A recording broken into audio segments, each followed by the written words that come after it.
ಸೂಕ್ತವಲ್ಲ.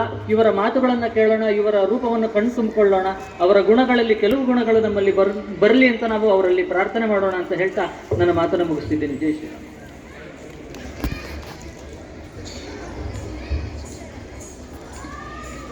ಗುರುರ್ ಬ್ರಹ್ಮ ಗುರುರ್ ವಿಷ್ಣು ಗುರುರ್ದೇವೋ ಮಹೇಶ್ವರ ಗುರುರ್ ಸಾಕ್ಷಾತ್ ಪರಬ್ರಹ್ಮ ತಸ್ಮೈ ಶ್ರೀ ಗುರುವೇ ನಮಃ. ಶ್ರೀ ಗುರುಭ್ಯೋ ನಮಃ. ಎಲ್ಲ ಹಿಂದೂ ಬಂಧು ಬಾಂಧವರಿಗೆ ನನ್ನ ಹೃದಯಪೂರ್ವಕ ನಮಸ್ಕಾರಗಳನ್ನು ತಿಳಿಸುತ್ತಾ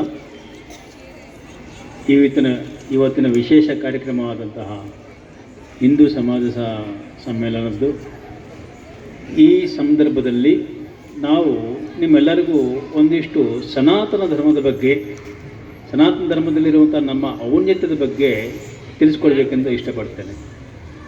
ಸನಾತನ ಧರ್ಮ ಅಂದಾಗ ಮೊದಲಿಗೆ ನಿಮ್ಮೆಲ್ಲರಿಗೂ ನೆನಪಿಗೆ ಬರಬೇಕಾಗಿದ್ದು ಯಾವುದು? ವೇದಗಳು. ವೇದಗಳೇ ನಮ್ಮ ಸನಾತನ ಧರ್ಮಕ್ಕೆ ಮೂಲ ಗ್ರಂಥಗಳು. ನಂತರ ಈಗ ವೇದಗಳ ಸಾರಾಂಶವೇ ಉಪನಿಷತ್ತುಗಳು.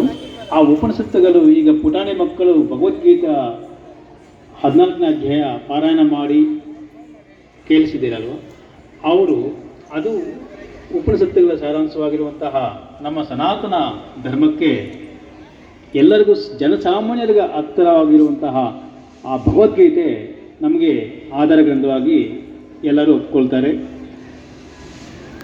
ಅದೇ ರೀತಿ ನಮಗೆ ನಮ್ಮ ಸನಾತನ ಸಂಸ್ಕೃತಿ ಪ್ರತಿಬಿಂಬಿಸಲು ನೀವು ಎಲ್ಲಿ ಹುಡುಕ್ತೀರಿ ಅಂದಾಗ ನಮ್ಮ ಭಾರತ ದೇಶದಲ್ಲಿರುವಂತಹ ಎಲ್ಲ ದೇವಸ್ಥಾನಗಳು ಅದು ಬರೀ ದೇವಸ್ಥಾನ ಅಲ್ಲ, ಒಂದು ಇತಿಹಾಸದ ಸಂಶೋಧನಾ ಸ್ಥಳಗಳು ಅಂತ ಹೇಳ್ಬೋದು.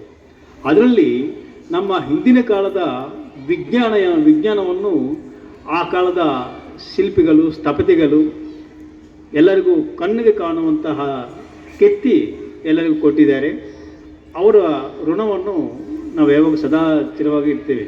ಯಾಕೆಂದರೆ ಅಲ್ಲಿ ಶಿಲ್ಪಗಳಲ್ಲಿ, ದೇವಸ್ಥಾನ ಗೋಡೆಗಳಲ್ಲಿ ಶಿಲ್ಪಗಳು ಯಾವ ರೀತಿ ಇರುತ್ತೆ ಅಂದರೆ ಖಗೋಳ ವಿಜ್ಞಾನವು ಕೂಡ ಅದರಲ್ಲಿ ಅಡಗಿರುತ್ತೆ. ಅಂದರೆ ಸುಮಾರು ಸಾವಿರಾರು ವರ್ಷಗಳ ಹಿಂದೆ ಖಗೋಳ ವಿಜ್ಞಾನ ಇತ್ತ. ಈಗ ನಮಗೆ ಸೈನ್ಸು, ಕಂಪ್ಯೂಟರ್ ಎಲ್ಲ ಇದೆ. ಆ ಕಾಲದಲ್ಲಿ ಖಗೋಳ ವಿಜ್ಞಾನವನ್ನು ಹೇಗೆ ಪರಿಶೋಧನೆ ಮಾಡಿದ್ದಾರೆ ನೋಡ್ರಿ. ಒಂದು ಉದಾಹರಣೆಗೆ ಒಂದು ಗ್ರಂಥದ ಹೆಸರು ಹೇಳ್ತೇನೆ. ಅದು ಐಂತಿರಂ ಅಂತ.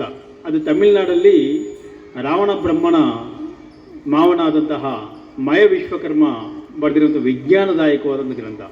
ಇದು ಬರೆದು ಎಷ್ಟು ವರ್ಷ ಆಗಿದೆ ಗೊತ್ತಾ? ಕಲಿಯುಗ ಪ್ರಮಾಣ ನಿಮ್ಗೆ ಗೊತ್ತಲ್ವಾ? 4,32,000 ವರ್ಷ.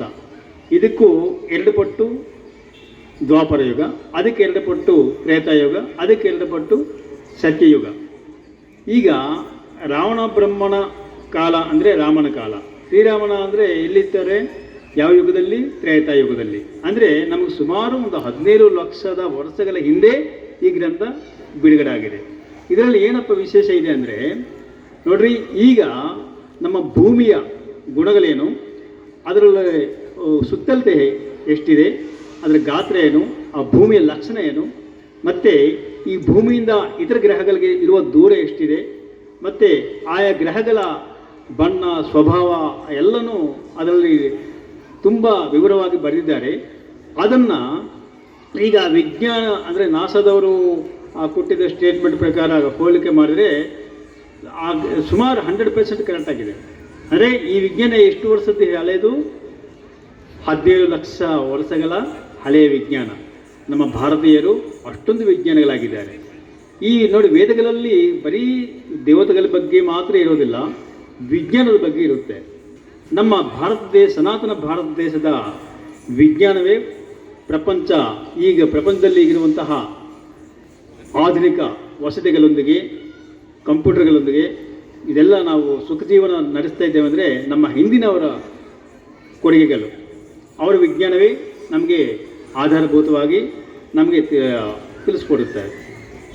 ಅದರಿಂದ ನಮ್ಮ ಸನಾತನ ಧರ್ಮಕ್ಕೆ ಮೂಲ ಗ್ರಂಥಗಳಾಗಿರುವಂತಹ ವೇದಗಳು ಯಾರೋ ಒಬ್ಬರಿಗೆ ಮಾತ್ರ ಸೀಮಿತ ಅಲ್ಲ. ಅದು ಸನಾತನ ಧರ್ಮದಲ್ಲಿ ಹುಟ್ಟಿರುವ ಪ್ರತಿಯೊಬ್ಬ ಭಾರತೀಯರು ಕೂಡ ವೇದಗಳನ್ನ ಅಧ್ಯಯನ ಮಾಡುವ ಹಕ್ಕು ಪಡ್ಕೊಂಡಿದ್ದಾರೆ. ಆದರೆ ಅದು ಈಗ ಎಲ್ಲರಿಗೂ ಲಭ್ಯವಾಗುತ್ತೆ, ಎಲ್ಲ ಭಾಷೆಗಳಲ್ಲಿ ಅದರ ಭಾಷೆಗಳಿಗೂ ಲಭ್ಯವಾಗ್ತದೆ. ಆ ವೇದಗಳನ್ನು ಎಲ್ಲ ಅರ್ಥ ಮಾಡಿಕೊಂಡು ನಮ್ಮ ಸನಾತನ ಧರ್ಮಕ್ಕೆ ನೀವು ಇನ್ನೂ ಹೆಚ್ಚಿನ ಪುನಾದಿ ಆಗಬೇಕಂತ ನಾನು ಹೇಳಕ್ಕೆ ಇಷ್ಟಪಡ್ತೇನೆ. ಮತ್ತು ಇದರ ಜೊತೆಗೆ ನಮ್ಮ ದೇವಾಲಯ ಸಂಸ್ಕೃತಿ ಬಗ್ಗೆ ತಿಳಿಸ್ಕೊಡ್ಲಿಕ್ಕೆ